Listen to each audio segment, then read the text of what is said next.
Good morning dear students. ਆਪਾਂ modern periodic table ਨੂੰ continue ਰੱਖਦੇ ਹੋਏ ਅੱਜ ਉਹਦੇ ਬਹੁਤ ਹੀ ਇੰਪੋਰਟੈਂਟ ਕੁਐਸਚਨ ਲੈਣ ਜਾ ਰਹੇ ਹਾਂ। And the very important question is ਆਧੁਨਿਕ ਆਵਰਤੀ ਸਾਰਨੀ ਅਤੇ ਮੈਂਡਲਵ ਦੀ ਆਵਰਤੀ ਸਾਰਨੀ ਵਿੱਚ ਕੀ ਡਿਫਰੈਂਸ ਸੀਗਾ। ਬੇਟਾ ਮੈਂ ਬਹੁਤ ਡਿਟੇਲ ਵਿੱਚ ਤੁਹਾਨੂੰ ਆਧੁਨਿਕ ਆਵਰਤੀ ਸਾਰਨੀ ਵੀ ਪੜ੍ਹਾਈ ਅਤੇ ਮੈਂਡਲਿਫ ਦੀ ਆਵਰਤੀ ਸਾਰਨੀ ਵੀ ਪੜ੍ਹਾਈ।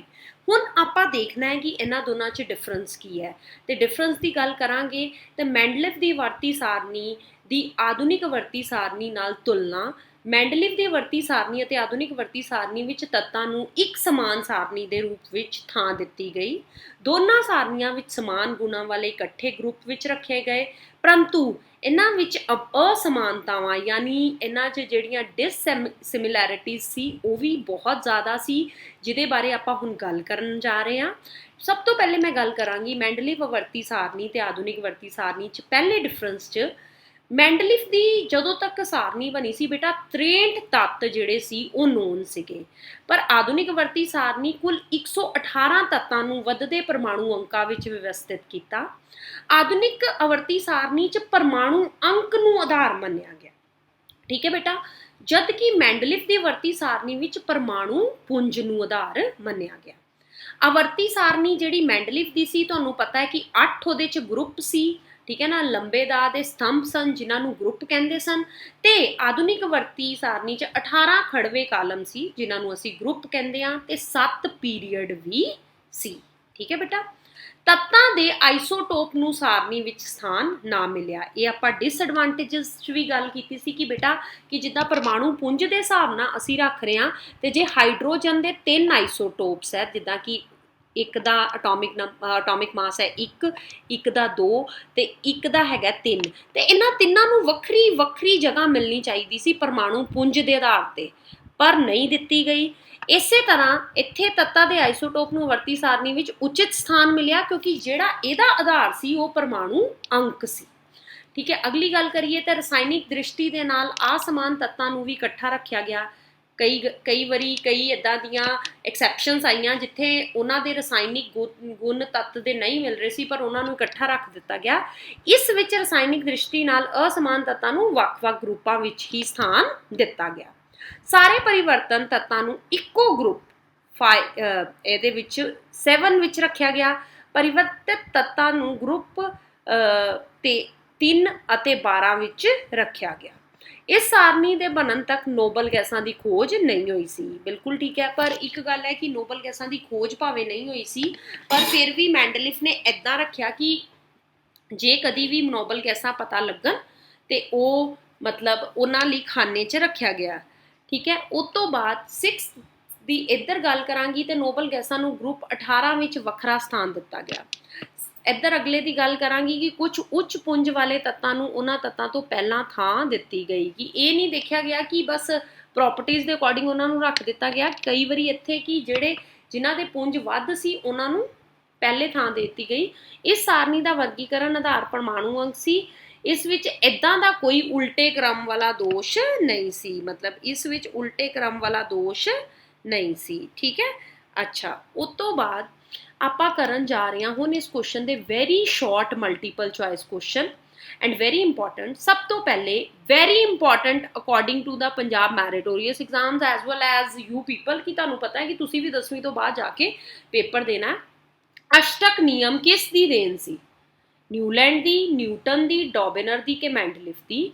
ਤਾਂ ਬੇਟਾ ਅਸ਼ਟਕ ਨਿਯਮ ਨਿਊਲੈਂਡ ਦੀ ਦੇਣ ਸੀ। ਆਵਰਤੀ ਨਿਯਮ ਦਾ ਮੋਢੀ ਕੌਣ ਸੀ? ਨਿਊਲੈਂਡ, ਡੋਬੇਨਰ, ਮੈਂਡਲਿਫ ਕਿ ਲੋਥਰਮੇਅਰ?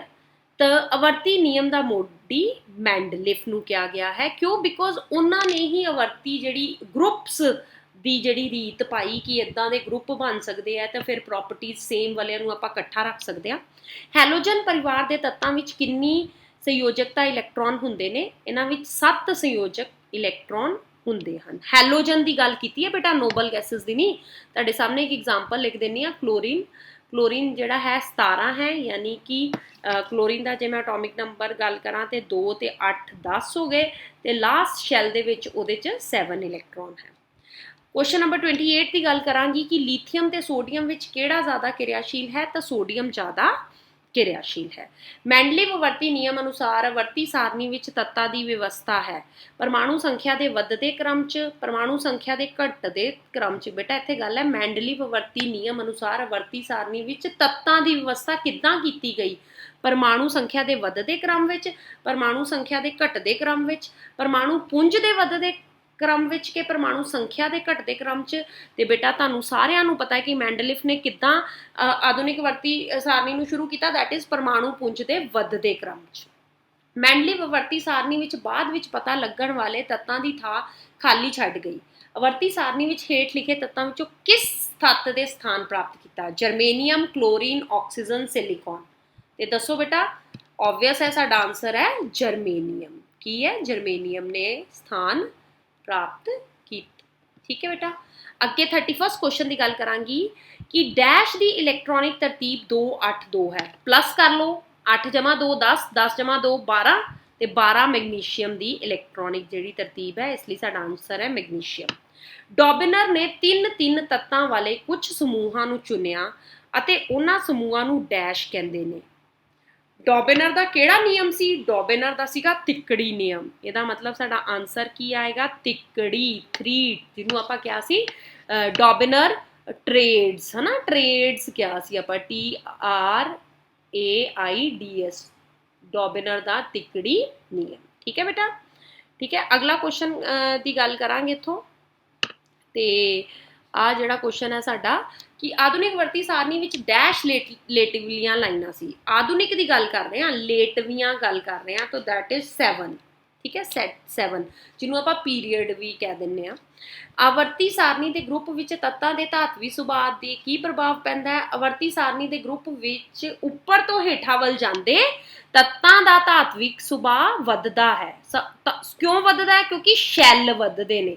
ਸ਼ੈੱਲ ਵੱਧਦੇ ਨੇ ਤੇ ਅੰਦਰ ਨਿਊਕਲੀਅਸ ਦੇ ਨਾਲ ਬਾਹਰਲੇ ਇਲੈਕਟ੍ਰੋਨ ਦੀ ਅਟਰੈਕਸ਼ਨ ਜਿਹੜੀ ਹੈ ਉਹ ਘੱਟ ਹੋਏਗੀ, ਘੱਟ ਹੋਏਗੀ ਤਾਂ ਛੇਤੀ ਨਿਕਲ ਜਾਏਗਾ। ਤੇ ਇਹਦਾ ਮਤਲਬ ਜਿਹੜਾ ਧਾਤਵੀ ਸੁਭਾਅ ਹੈ, ਜਿੱਦਾਂ ਜਿੱਦਾਂ ਆਪਾਂ ਨੀਚੇ ਉੱਪਰ ਤੋਂ ਹੇਠਾਂ ਵੱਲ ਆਉਂਦੇ ਹਾਂ ਤੇ ਵੱਧਦਾ ਹੈ। 35ਵੇਂ ਕੁਐਸਚਨ ਦੀ ਗੱਲ ਕਰਾਂਗੀ। ਆਵਰਤੀ ਸਾਰਣੀ ਵਿੱਚ ਸੱਜੇ ਤੋਂ ਖੱਬੇ ਪਾਸੇ ਵੱਲ ਜਾਣ ਨਾਲ ਤਰਤੀਬ ਬਾਰੇ ਕਿਹੜਾ ਕਥਨ ਸੱਚ ਹੈ? 4 ਕਥਨ ਦਿੱਤੇ ਹੋਏ ਆ ਤੁਹਾਨੂੰ, ਕਿਹੜਾ ਕਥਨ ਸੱਚ ਹੈ? ਪਹਿਲੇ ਗੱਲ ਕਰਾਂਗੀ ਕਿ ਤੱਤਾਂ ਦੀ ਧਾਤਵੀ ਸੁਭਾਅ ਘਟਦਾ ਹੈ। ਆਵਰਤੀ ਵਿੱਚ ਸੱਜੇ ਤੋਂ ਖੱਬੇ ਜਾ ਰਹੇ ਹਾਂ ਅਸੀਂ, ਯਾਨੀ ਕਿ ਅਸੀਂ ਸੱਜੇ ਤੋਂ ਖੱਬੇ ਜਾ ਰਹੇ ਹਾਂ, ਮਤਲਬ ਇੱਧਰ ਗਰੁੱਪ ਵਾਈਜ਼ ਮੂਵ ਕਰ ਰਹੇ ਹਾਂ। ਪੀਰੀਅਡ ਵਾਈਜ਼ ਗੱਲ ਨਹੀਂ ਕੀਤੀ। ਜੇ ਪੀਰੀਅਡ ਵਾਈਜ਼ ਗੱਲ ਕੀਤੀ ਹੁੰਦੀ ਤਾਂ ਫਿਰ ਉੱਪਰ ਤੋਂ ਹੇਠਾਂ ਕਹਿਣਾ ਸੀ। ਇਹਨਾਂ ਚਾਰਾਂ ਚੋਂ ਕਿਹੜਾ ਕਥਨ ਉਹਨੇ ਕਿਹਾ ਸੱਚ ਨਹੀਂ ਹੈ? ਤੱਤਾਂ ਦਾ ਧਾਤਵੀ ਸੁਭਾਅ ਘਟਦਾ ਹੈ। ਮੈਂ ਤੁਹਾਨੂੰ ਕਿਹਾ ਉਤਲੇ ਕੁਐਸਚਨ 'ਚ ਕਰਾਇਆ ਕਿ ਨੀਚੇ ਵੱਲ ਵੱਧਦਾ ਹੈ ਤੇ ਇੱਧਰ ਕੀ ਕਰੇਗਾ? ਘਟੇਗਾ। ਇਹਦਾ ਮਤਲਬ ਪਹਿਲਾ ਤੱਤ ਤੇ ਸਹੀ ਹੋ ਗਿਆ। ਸੰਯੋਜਨ ਇਲੈਕਟ੍ਰੋਨ ਦੀ ਸੰਖਿਆ ਵੱਧ ਜਾਂਦੀ ਹੈ, ਇਹ ਵੀ ਬਿਲਕੁਲ ਸਹੀ ਹੈ। ਕਥਨ ਸੀ ਦੇਖੋ, ਪਰਮਾਣੂ ਸੌਖ ਨਾਲ ਇਲੈਕਟ੍ਰੋਨ ਗਵਾ ਦਿੰਦੇ ਹਨ। ਨੋ, ਦਿਸ ਇਜ਼ ਨਾਟ ਰਾਈਟ। ਕਥਨ ਸੀ ਸੱਚ ਨਹੀਂ ਹੈ, ਕਿਉਂਕਿ ਆਵਰਤੀ ਸਾਰਣੀ ਵਿੱਚ ਖੱਬਿਓਂ ਸੱਜੇ ਜਾਂਦੇ ਪਰਮਾਣੂ ਦੀ ਇਲੈਕਟ੍ਰੋਨ ਗਵਾਉਣ ਦੀ ਸਮਰੱਥਾ ਘਟ ਜਾਂਦੀ ਹੈ। ਔਰ ਲਾਸਟ ਇਹਨਾਂ ਦੇ ਆਕਸਾਈਡ ਵਿਧਾਰਨ ਤੇਜ਼ਾਬੀ ਹੁੰਦੇ, ਜਿੱਦਾਂ ਜਿੱਦਾਂ ਆਪਾਂ ਮੂਵ ਕਰਦੇ ਹਾਂ ਤਾਂ ਤੇਜ਼ਾਬੀ ਹੁੰਦੇ ਨੇ। ਬੇਟਾ ਕਿਉਂ ਵੱਧ ਜਾਂਦੀ ਹੈ? ਜਿਹੜੀ ਆਵਰਤੀ ਸਾਰਣੀ ਦੇ ਖੱਬਿਓਂ ਸੱਜੇ ਜਾਂਦੇ ਪਰਮਾਣੂ ਦੀ ਇਲੈਕਟ੍ਰੋਨ ਗਵਾਉਣ ਦੀ ਸਮਰੱਥਾ ਵਿੱਚ ਹੁੰਦਾ। ਦੇਖੋ ਨਿਊਕਲੀਅਸ, ਆਲੇ ਦੁਆਲੇ ਤੁਹਾਡੇ ਕੀ ਹੈ? ਸ਼ੈੱਲ। ਸ਼ੈੱਲ ਦੇ ਵਿੱਚ ਇਲੈਕਟ੍ਰੋਨ ਵਧੀ ਗਏ, ਜਦੋਂ ਤੁਸੀਂ ਗਰੁੱਪ 'ਚ ਮੂਵ ਕੀਤੇ ਤਾਂ ਅਟਰੈਕਸ਼ਨ ਵਧੀ ਗਈ। ਜਿੰਨੀ ਜ਼ਿਆਦਾ ਨਿਊਕਲੀਅਰ ਚਾਰਜ ਵੱਧ ਗਿਆ ਇੱਥੇ ਤੇ ਉਨੀ ਛੇਤੀ ਇਲੈਕਟ੍ਰੋਨ ਨੂੰ ਆਪਣੇ ਵੱਲ ਅਟਰੈਕਟ ਕਰੇਗਾ, ਖਿੱਚੇਗਾ, ਜਿਹਦੇ ਨਾਲ ਇਲੈਕਟ੍ਰੋਨ ਛੇਤੀ ਨਹੀਂ ਗਵਾ ਸਕਦੇ। ਇਹਦਾ ਮਤਲਬ ਆ ਗੱਲ ਗਲਤ ਹੋ ਗਈ ਹੈ। ਕੀ ਆਣੀ ਚਾਹੀਦੀ ਸੀ? ਪਰਮਾਣੂ ਸੌਖ ਨਾਲ ਇਲੈਕਟ੍ਰੋਨ ਨਹੀਂ ਗਵਾ ਦਿੰਦੇ ਹਨ। ਠੀਕ ਹੈ ਬੇਟਾ, 36 ਕੁਐਸਚਨ ਦੀ ਗੱਲ ਕਰਾਂਗੀ। ਤੱਤਾਂ ਦੇ ਗੁਣ ਉਹਨਾਂ ਦੀ ਪਰਮਾਣੂ ਸੰਖਿਆ ਦੇ ਆਵਰਤੀ ਫਲਨ ਹਨ। ਤੱਤਾਂ ਦੇ ਗੁਣ ਉਹਨਾਂ ਦੀ ਕਥਨ ਤੋਂ ਕੀ ਭਾਵ ਹੈ? ਪਰਮਾਣੂ ਸੰਖਿਆ ਦੇ ਆਵਰਤੀ ਫਲਨ ਹਨ ਆਧੁਨਿਕ ਆਵਰਤੀ ਸਾਰਣੀ ਆਖਿਆ ਜਾਂਦਾ ਹੈ। ਕੀ ਕਿਹਾ ਜਾਂਦਾ ਹੈ ਬੇਟਾ? ਤੱਤਾਂ ਦੇ ਗੁਣ ਉਹਨਾਂ ਦੇ ਪਰਮਾਣੂ ਸੰਖਿਆ ਦੇ ਆਵਰਤੀ ਫਲਨ ਹੈ। ਇਸ ਕਥਨ ਤੋਂ ਕੀ ਭਾਵ ਹੈ? ਤੱਤਾਂ ਦੇ ਗੁਣ ਉਹਨਾਂ ਦੀ ਪਰਮਾਣੂ ਸੰਖਿਆ ਦੇ ਆਵਰਤੀ ਫਲਨ ਹਨ, ਇਹਨੂੰ ਆਧੁਨਿਕ ਆਵਰਤੀ ਸਾਰਣੀ ਕਿਹਾ ਜਾਂਦਾ ਹੈ। ਜੇ ਇੱਥੇ ਪਰਮਾਣੂ ਪੁੰਜ ਹੁੰਦਾ ਤਾਂ ਫਿਰ ਉਹ ਮੈਂਡਲਿਫ ਦੀ ਸੀ। ਠੀਕ ਹੈ ਨਾ। ਆਵਰਤਤਾ ਕੀ ਹੈ? ਵਟ ਯੂ ਮੀਨ ਬਾय ਆਵਰਤੀ ਫਲਨ? What you mean by periodic function? ਬੇਟਾ ਪੀਰੀਓਡਿਕ ਫੰਕਸ਼ਨ ਦਾ ਮਤਲਬ ਹੈ ਕਿ ਮਤਲਬ ਇੱਕ ਸਪੈਸ਼ਲ ਟਾਈਮ ਤੋਂ ਬਾਅਦ ਜਾਂ ਵੱਧਦੇ ਕ੍ਰਮ ਤੋਂ ਬਾਅਦ ਉਹ ਜਿਹੜੀਆਂ ਪ੍ਰੋਪਰਟੀਜ਼ ਹੈ ਇੱਕ ਤੱਤ ਦੀਆਂ ਉਹ ਰਿਪੀਟ ਹੁੰਦੀਆਂ ਨੇ। ਠੀਕ ਹੈ ਨਾ। ਤੱਤ ਦੇ ਕਿਸੇ ਵਿਸ਼ੇਸ਼ ਸਮੂਹ ਨੂੰ ਖੜਵੀ ਲਾਈਨ ਵਿੱਚ ਉਹਨਾਂ ਦੇ ਵੱਧਦੇ ਕ੍ਰਮ ਵਿੱਚ ਰੱਖਿਆ ਜਾਂਦਾ ਹੈ। ਉਹਨਾਂ ਦੇ ਗੁਣਾਂ ਦੀ ਪੂਰਨ ਵ੍ਰਿੱਤੀ ਹੁੰਦੀ ਹੈ। ਖੜਵੀ ਲਾਈਨ ਵਿੱਚ ਰੱਖੇ ਗਏ ਤੱਤਾਂ ਦੇ ਗੁਣ 2 8 8 18 18 32 ਪਰਮਾਣੂ ਸੰਖਿਆ ਦੇ ਲਗਾਤਾਰ ਵਕਫੇ ਨਾਲ ਦੁਹਰਾਉਂਦੇ ਹਨ। ਇਸ ਨੂੰ ਜਾਦੂਈ ਸੰਖਿਆ ਮੈਜਿਕ ਨੰਬਰ ਵੀ ਕਹਿੰਦੇ ਆ ਆਪਾਂ 2 8 8 18 18 32 ਨੂੰ, ਠੀਕ ਹੈ ਨਾ। ਤੱਤਾਂ ਦੇ ਗੁਣ ਉਹਨਾਂ ਦੇ ਪਰਮਾਣੂ ਦੇ ਵੱਖ-ਵੱਖ ਪੱਧਰਾਂ ਦੇ ਇਲੈਕਟ੍ਰੋਨ ਦੀ ਵੰਡ ਤੇ ਨਿਰਭਰ ਕਰਦੇ ਨੇ। ਜਿਨ੍ਹਾਂ ਪਰਮਾਣੂਆਂ ਦੇ ਸੰਯੋਜਕ ਊਰਜਾ ਪੱਧਰ ਵਿੱਚ ਇਲੈਕਟ੍ਰੋਨ ਇੱਕੋ ਜਿਹੇ ਹੁੰਦੇ ਹਨ, ਉਹ ਇੱਕੋ ਜਿਹੇ ਗੁਣ ਦਰਸਾਉਂਦੇ ਨੇ। ਮਤਲਬ ਜਿਨ੍ਹਾਂ ਦੇ ਵੈਲੈਂਸ ਸ਼ੈਲ 'ਚ ਇੱਕੋ ਜਿਹੇ ਇਲੈਕਟ੍ਰੋਨ ਹੁੰਦੇ ਆ, ਜਿਨ੍ਹਾਂ ਦੀ ਇਲੈਕਟ੍ਰੋਨਿਕ ਕੌਨਫੀਗਰੇਸ਼ਨ ਇੱਕੋ ਜਿਹੀ ਹੁੰਦੀ ਹੈ, ਉਹ ਇੱਕੋ ਜਿਹੇ ਗੁਣ ਦਰਸਾਉਂਦੇ ਨੇ। ਜਦੋਂ ਵਰਤੀ ਸਾਰਣੀ ਵਿੱਚ ਤੱਤਾਂ ਨੂੰ ਉਹਨਾਂ ਦੇ ਵੱਧਦੇ ਪਰਮਾਣੂ ਸੰਖਿਆ ਕ੍ਰਮ ਦੇ ਆਧਾਰ ਤੇ ਰੱਖਿਆ ਗਿਆ, ਵੱਧਦੇ ਆਪਾਂ ਪਰਮਾਣੂ ਸੰਖਿਆ ਦੇ ਆਧਾਰ ਤੇ ਰੱਖਿਆ ਗਿਆ, ਤਾਂ ਤੱਤ ਦੇ ਸੰਯੋਜਕਤਾ ਊਰਜਾ ਪੱਧਰ ਦੇ ਸਮਾਨ ਇਲੈਕਟ੍ਰੋਨ ਦੀ ਹੋਂਦ ਨੂੰ ਜਾਦੂ ਸੰਖਿਆ ਕਹਿੰਦੇ ਨੇ, ਕਿ ਮੈਜਿਕ ਨੰਬਰ ਕਹਿੰਦੇ ਆ। ਪੀਰੀਓਡਿਸਿਟੀ ਕੀ ਹੈ? The repetition of the properties after a certain interval, ਉਹਨੂੰ ਆਪਾਂ ਕਹਿ ਦਿੰਦੇ ਆ ਪੀਰੀਓਡਿਸਿਟੀ। ਤੇ ਇਸ ਦੇ ਨਾਲ ਤੁਹਾਡਾ ਇਹ ਚੈਪਟਰ ਜਿਹੜਾ ਹੈ ਉਹ ਖਤਮ ਹੁੰਦਾ ਹੈ।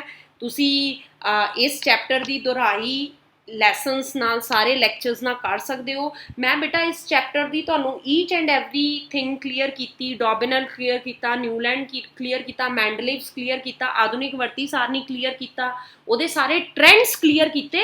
ਨਾਲ ਦਾ ਨਾਲ ਐਡਵਾਂਟੇਜ ਤੁਹਾਨੂੰ ਮੈਂ ਇਹ ਦਿੱਤੀ ਕਿ ਮੈਂ ਤੁਹਾਨੂੰ ਕੁਐਸਚਨਸ ਦੀ ਫਾਰਮ 'ਚ ਦੇ ਦਿੱਤਾ ਸਾਰਾ ਕੁਝ।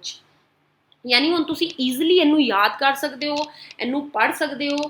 ਐਂਡ ਅਗਲੇ ਲੈਸਨ ਤੁਹਾਡੇ ਤੱਕ ਲੈ ਕੇ ਆਵਾਂਗੀ। Till then, goodbye, take care you all.